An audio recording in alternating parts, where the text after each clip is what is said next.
வணக்கம், என் பேர் RS. Ramesh கஸ்ரீ.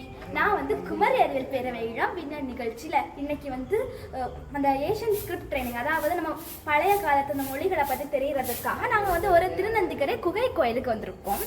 So இதில் வந்து என்னன்னா நமக்கு இது முதல்ல எழுத்து நமக்கு தெரியுது. ஓகே, இது வந்து என்னன்னா முதல்ல முன்னாடி காலத்தில் என்ன யூஸ் பண்ணாங்கன்னா பிராமி. முதல்ல என்னன்னா வாயில பேசினாங்க சவுண்ட், அதுக்கப்புறம் இது லெட்டர்ஸாக மாறிச்சா. அப்போ இதில் நமக்கு பிராமில 2 பிராமி இருக்கு, மாடர்ன் பிராமி, தமிழ் பிராமி. வெளியே அந்த நான் வேறு நாட்டுலலாம் வந்து மாடர்ன் பிராமி யூஸ் பண்ணினாங்க. நம்ம தமிழ்லாம் சீர்திருத்தம் வந்துட்டே இருக்கும்ல. ஸோ இங்கே வந்து நமக்கு வந்து இங்கே நம்ம சோழன் அவங்க எல்லாம் வந்து என்னன்னா தமிழ் பிராமி யூஸ் பண்ணாங்க.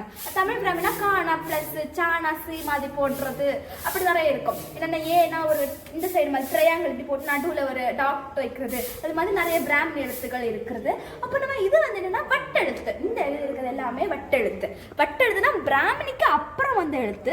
ஸோ இது வந்து எப்போ எழுதினதுன்னு தெரியல. ஸோ 18th century இல்லை அந்த 8th century இல்லைன்னா 10th century அந்த டைம் மாதிரி தான் எழுதியிருப்பாங்க. ஸோ இது நமக்கு சில வார்த்தைகள் தெரியுது, லா லா, அதுக்கப்புறம் இங்கே நா தெரியுது, லா தெரியுது, இல்ல தெரியுது, லீ தெரியுது. அதுக்கப்புறம் இது வந்து நான் வந்து இப்போ கம்பைன் பண்ணாமல் பார்த்தீங்கன்னா இங்கே நிறைய எறும்பு ஊறனால நிறைய வேர்ட்ஸ்லாம் அழிஞ்சிருக்கு. ஸோ இதை கம்பைன் பண்ணி ஒரு வேர்டாக மாற்ற முடியல. நான் சர்ச் பண்ணி பார்க்கும்போது அப்போ இன்னைக்கு காலம் என்ன சொல்ல வரும்போது அவங்க சொன்னாங்க என்னன்னா இது தனித்தனி வேர்ட்ஸாக இருக்குது, ஆனால் வந்து இதை வந்து கம்பைன் பண்ண முடியலை, இது தனியாக இருக்குது. ஸோ இது தனித்தனியாக லெட்டர்ஸ் மட்டும் தான் இருக்குன்னு பார்த்தோம்னா இதில் வந்து என்ன எழுதியிருக்காங்கன்னா, இதில் வந்து வட்டெழுத்துல என்ன எழுதியிருக்காங்கன்னா, எனக்கு மோஸ்ட்டாக வட்டெழுத்து தெரியாது, எனக்கு தமிழ் பிராமி தான் தெரியும். ஸோ எனக்கு வட்டெழுத்துலாம் கொஞ்சம் கஷ்டமாக இருக்கும். ஸோ நாங்கள் டிரான்ஸ்லேட் பண்ணி பார்க்கும்போது எப்படி இருக்குன்னா, முன்னாடி காலத்தில் வந்து ராஜராஜ சோழா அவர் எவ்வளோ பெரிய ஆள், அவருடைய காலத்தில் இந்த கோயிலில் பட்டிருக்கு.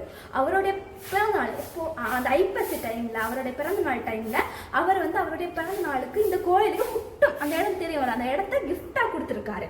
அதுக்கப்புறம் அவர் பெரிய பெரிய பணக்காரங்கள் எல்லாம், அந்த காலத்தில் உள்ள பணக்காரங்க எல்லாம் இந்த கோயிலுக்கு வந்து பஃபலோஸ் எதுக்கு கீ எடுக்கிறதுக்கு, அதை வந்து செகண்ட் பார்ட் போட்டிருக்கு, கீ எடுக்கிறதுக்கு அதை கொடுத்துருக்காங்க. அதுக்கப்புறம் வேற என்ன கொடுத்துருக்காங்க, வேற வந்து விளக்கு எடுக்கிறதுக்கு எண்ணெய் அப்போ ரொம்ப ரேட்டாக இருந்ததுல. ஸோ எண்ணெய் வந்து கிஃப்ட் பண்ணாங்க இந்த கோயிலுக்கு. ஸோ இந்த இதில் உள்ள இந்த எழுத்துக்களும் நமக்கு அழிஞ்சிருக்கு, நமக்கு தெரியுது. ஆனால் இங்கெல்லாம் இருக்குது இங்கே எழுத்துங்க பார்த்தீங்கன்னா லைட்டாக இங்கெல்லாம் லைட்டாக கொஞ்சம் எழுத்துங்க வந்து லைட்டாக மழை. இங்கே பாருங்கள் ஞா இருக்குது, சில எழுத்துங்கெல்லாம் தெரியுது யா மாதிரி இருக்குது. பட் இது வேறு எதாவது லெட்டர் தான், யா இல்லை, லைட்டாக வட்டெழுத்து மாதிரி தான் இருக்குது. பட் எனக்கு கிளியராக இந்த எழுத்துலாம் என்னன்னு தெரியல. கொஞ்சம் தமிழ் எழுத்துக்கள் மட்டும்தான் புரியுது. இதெல்லாம் இருக்குது இல்லை யா, இது ஹிந்தி சரி. ஓகே, இவ்வளோ. ஓகே, அப்போ இந்த குகை கோயிலை பற்றி எனக்கு ஒரு கதை சொன்னாங்க. என்னன்னா இது வந்து திருநந்திக்கரை நம்ம பார்க்கும்போது பேச்சுக்கரை பாறைக்கு பக்கத்தில் இருக்கும். ஸோ இங்கே பார்த்தீங்கன்னா ஃபுல்லாக நீராகவே இருக்கும். இல்லை வந்து நந்தி ரிவர்னு ஒன்று இருக்குமா, அப்போ நந்தி ரிவர், அப்போ அதனால இந்த கோயிலுக்கு நந்தீஸ்வரன்னு பேர் வந்தது. அப்போ திருநந்திக்கரை நந்தி தெரியுது. இதில் ஒரு அந்த சைடில் ஏதோ இருந்த ஒரு கல்வெட்டில் போட்டிருக்காங்க என்னன்னா 11ஆம் நூற்றாண்டுக்கு பிறகு இந்த கோயிலுடைய இந்த வந்து நந்தி வந்து திருநந்திகரை அப்படின்னு மாற்றப்பட்டது அப்படி. ஓகே, அப்போ இதில் வந்து அது வந்து 4வது கோயில், சிவாலயம் போவோம்ல அந்த டைமு. ஸோ இங்கே வந்து நந்தி அந்த குளம் இருக்கும்போது ஒரு நாள் ராத்திரி பார்க்கும்போது சிவபெருமான் இங்கே வந்து குளிச்சதாகவும் அதனால அது சிலையானதாக ஒரு கதை இருக்குது. அதுக்கப்புறம் இதுக்குள்ளாடி நிறைய உள்ள சுரங்கங்கள் எல்லாம் இருக்குன்னு சொல்கிறாங்க. பட் அது வந்து ப்ரொஹிபிட்டட். இது வந்து சென்ட்ரல் கவர்மெண்ட் தான் இந்த கோயிலை வந்து நடத்துகிறாங்க. ஸோ அதை பற்றி எனக்கு கிளியராக தெரியல. அதுக்கப்புறம் என்னென்னா இன்னொரு கதையும் இருக்குது. இந்த மலைக்கு மேலே வந்து பாருங்கள், இந்த மலைக்கு மேலே பார்த்தீங்கன்னா இது ஒரு அதிர்ஷ்ட மலைன்னு சொல்கிறாங்க. ஏன்னா பாருங்க அந்த மலையெல்லாம் பார்க்கும்போது என்னென்னா எவ்வளவு புல்லு செடி இருக்கா, ஆனால் இந்த மரத்தில் ஒரு சின்ன புல்லு கூட இருக்கா. அதுக்கப்புறம் இன்னொரு கதை இருக்குது. இன்னொரு கதை என்னென்னா இந்த மலை வந்து என்னென்னா ஒரு வாட்டி சிவபெருமான் வந்து சிவபெருமானோட நந்தி தெரியும்ல, அந்த நந்தி வந்து ஃபுல்லாக சண்டை பிடிச்சிட்டே இருக்கும், ரொம்ப கோபமாக அக்ரஸிவாக இருந்தா.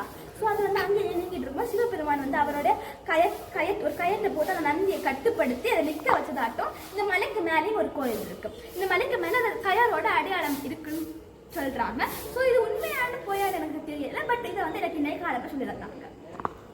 இது வந்து சென்ட்ரல் கவர்மெண்ட் தான் வந்து இந்த படியை போட்டாங்க, ஸ்டீல் படி. அப்போ உங்களுக்கு டவுட் வரும், அதுக்கு முன்னாடி எப்படி போவாங்க. நம்ம கீழே பார்க்கும்போது இது பாறையால் சரியாக அந்த படிகள் வரும். அந்த மக்கள் பக்தர்களுக்கு ஏறுறதுக்கு வசதி இல்லாததுனால அதை வந்து கடைசியில் அந்த ஸ்டீல் இந்த படிகளை போட்டாங்க. அது மட்டும் இல்லாமல் இந்த கோயிலுக்கு மேலே வந்து சிவனோட சிற்பாதங்கள் இருக்கிறது. ஓகே, அப்போ எனக்கு இன்றைக்கி வந்து இந்த ஏரியாவில் உள்ள எல்லாருமே மோஸ்ட்டாக எஜுகேட்டட் பீப்புளாக தான் இருப்பாங்க. ஈவன் இங்கே இந்த ஊரில் நிறைய பிரில்லியன்ட் பீப்புள்ஸ் எல்லாம் உருவாகுறாங்க. அதுக்கப்புறம் இந்த ஏரியா வந்து ரொம்பவே பசுமையான சுத்தமான காட்டு கிடைக்கும். இதுக்கு மலைக்கு மேலே போனால் கூட ரொம்ப அழகான ஒரு சீனரி இருக்கும். எல்லா மலைகளுக்கு மேலேயும் அழகாக பார்க்கலாம். இது ரொம்ப இயற்கை மிக்க இடம். இது வந்து பூமியின் புன்னகையை காக்கிறது. அதுக்கப்புறம் இந்த வாய்ப்பை தந்த குமரி அறிவியல் பேரவைக்கு என் மனமான நன்றி.